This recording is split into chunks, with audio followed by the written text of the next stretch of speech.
আরো দেখে এসেছেন, যুবকরা ভালো করে শোনেন, যুবতীরাও শোনেন, একটা চুলা দেখে এসেছেন নবী সাল্লাল্লাহু আলাইহি ওয়াসাল্লাম।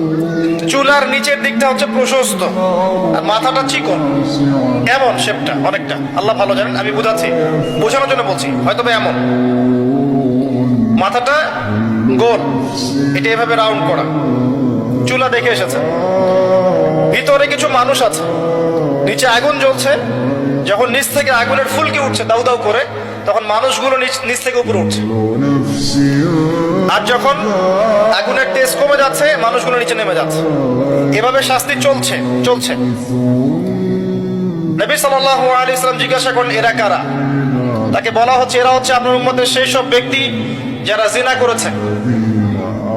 আমার কথা কি বুঝতে পারছেন? আপনার বান্ধবীর সাথে আপনি যা করছেন এটা জিনা।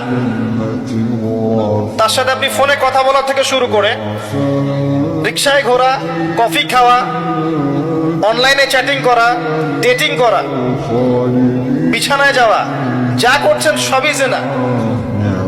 শুধু ফিজিক্যাল সম্পর্কটাই জেনা নয়, তার আগে যতগুলো ধাপ পার করে আসছেন সেগুলো জেনা।